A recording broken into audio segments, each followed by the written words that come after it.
This is John Black, Super Chemist. Doing a video called All I Know About Submissive Wives / Marriages / Family. And if you want to watch them all in a row, because I think this is part 20 or something like that, I don't know. If you want to watch them all in a row, you can go to my playlist called that, All I Know About Submissive Wives / Marriage / Family.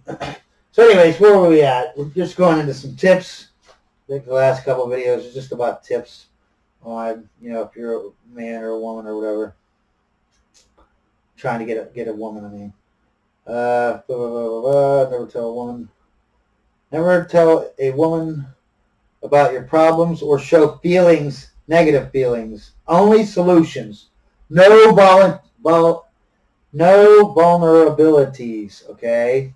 You don't show that you're vulnerable in any way, shape, or form to a woman.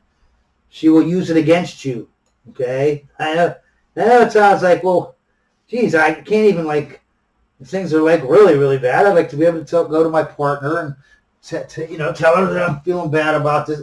No, first of all, she's not your partner, okay? Partners don't work, okay?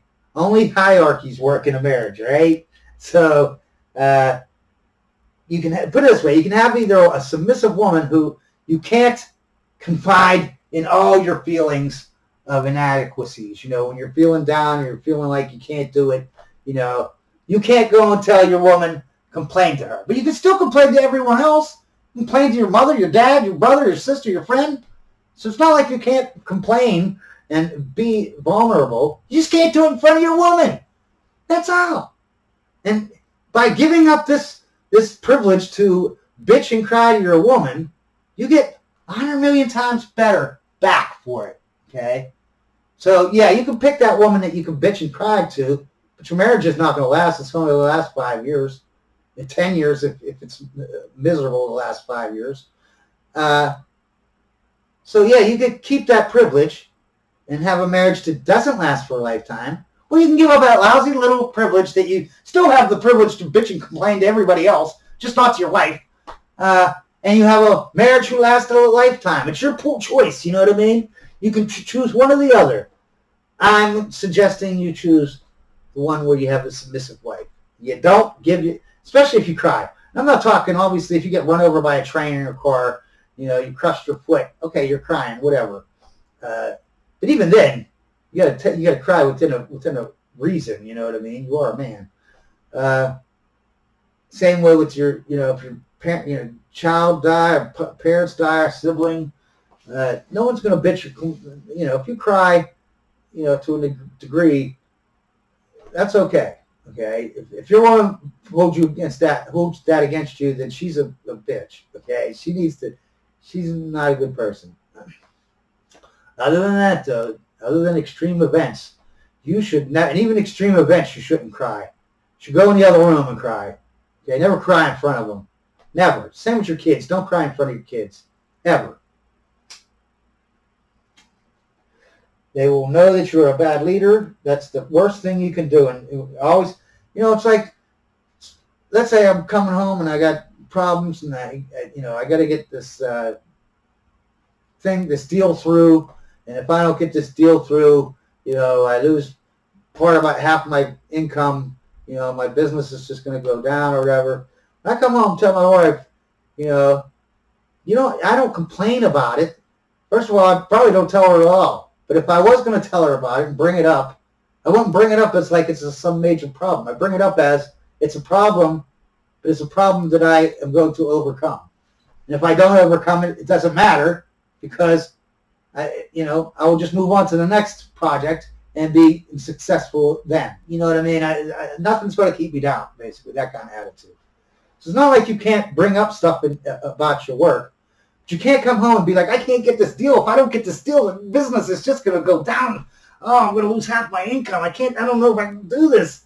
No, that's wrong, okay? But coming home and saying, I got to get these idiots and I wanted to do this deal. I'm going to lose half my income, these idiots. But I'm going to go over to this company here and I got a deal over here and I'll have to go out and do more work. But I would rather do less work But either way, I got it covered.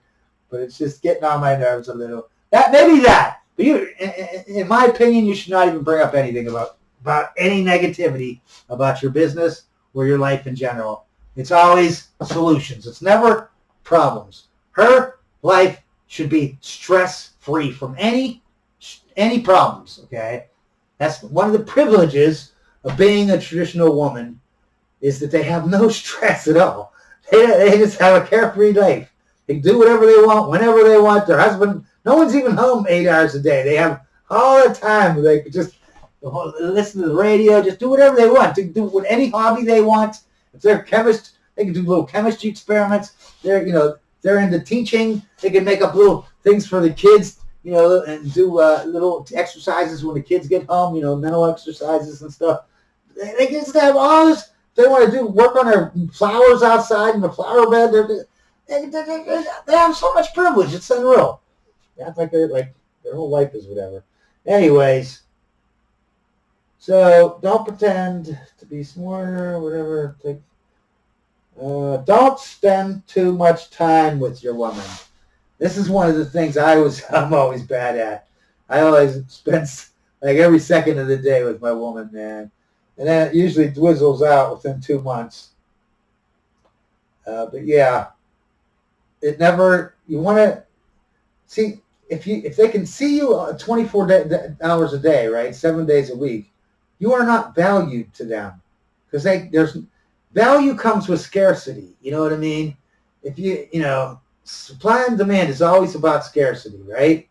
If you have a product and you only have a little bit of it, so it's scarce, and you have a whole bunch of people that want it, now it's valuable, right? But if you only have a couple people that want it and you have a whole bunch of product now goes down in value because nobody cares about it or wants it, right? You're having trouble selling it, you know what I mean? The same way with your time given to the woman, right? If you see them every day, hang out with them every day, they will get tired of you, because it's not even that they're getting tired of you. They're just getting, your value is going down. And when it comes to women, they have the hypergamy, they have the selfishness, the entitlement, the pickiness. It all comes out when you are giving, when they're evaluating your value, right?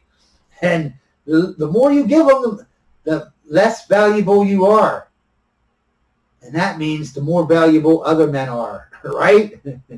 Now, if you are stingy about your time given it to them, what do they perceive? They perceive that your time is worth something a lot more than the other guy. They perceive you as being more valuable. They perceive you as, I miss him, I need him, instead of, oh my God, I can't stand this guy every second of the day. He's in my face. You know what I mean? They value you because scarcity creates value. Okay, in anything, any product, any person, anything. Scarcity always brings more value to the product. Okay? Like I said, I love to spend, but if you're a good leader, you will not do that, because a good leader cares more about the marriage and the family than they do about the individual members of the family. Okay? You got to put the family up here, above everyone, even the people in the family. The family itself is more important than any one individual in the family, including the wife.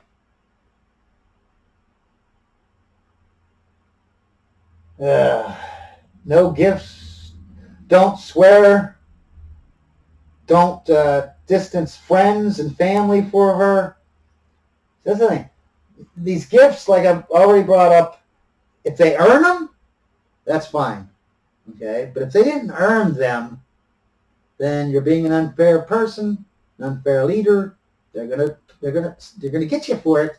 It's one thing they hate, is you being unfair, even if it benefits them.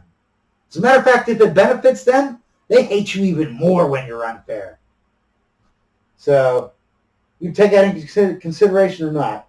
Swearing thing, soft swearing here and there maybe, but I think most women, unless they're ghetto or they're so masculine that they swear all the time, but you don't want those women because they are masculine. Yeah. Don't swear that much. And if you're a woman, definitely don't swear. It just makes you look mannish, makes you look manly, masculine. And don't distance your friends and family for a lot of men get a woman and that's their whole world. Their friends they cut off. Not that they cut them off, they just ain't hanging out with them. You know what I mean? They're not going over, they might go over their mother's every week or every month or something to have dinner. And now they're dating, so now they don't even go over that once a week or once a month. Don't stop doing that. That just shows the woman your value just goes down in her eyes if you start doing crap like that. Okay? You need to keep your hobbies, keep your whatevers. That doesn't mean never hang out with her. You have to hang out an appropriate amount of time. Okay? If you're dating, depending, at the beginning, maybe once a week, you're going out on the weekend or whatever, and then you are like, well, then it goes maybe 2 days a week, then you start being a boyfriend and girlfriend, but you should not be seeing each other every day. Even when you're married, yeah, you're going to see each other every day, obviously, but you shouldn't be hanging out every single day. You need to have, she has to have her own activities, and he needs to have his own activities. And flirting. Flirting is a big thing when it comes to picking up women. Okay, if you cannot flirt, you're really going down, you're going to have a hard time. Okay, there's other ways you can flirt, you know what I mean? Just like a woman attracting a man. She can't go up and talk to the man. He has to talk to her. But how did women signal men? Like back in the day, you'll see in the black and white movies, the woman would walk by a man and, she would give him the eye and he'd look at her and then she'd walk 10 feet away and she'd drop her handkerchief on the ground, okay? This is like in 1,000 movies, right? And he would see the handkerchief drop down because he's paying attention to her, right? Because he likes her, right? She's hot. So he goes over, picks up the handkerchief and goes over to her and says, "Hey, oh, you dropped your handkerchief," and then she acts like she doesn't even know that she dropped it. "Oh, thank you. That's my grandmother gave me that. She's dead now. Oh my God, thank you. You just saved my life." But today, women don't know. They don't know how to attract a man, like how to send out a thing saying, "Hey, I like you." You know what I mean? Eye contact would be a good thing, though. Eye contact and smiling when they look at you. You know what I mean? If you look away and look back and smile.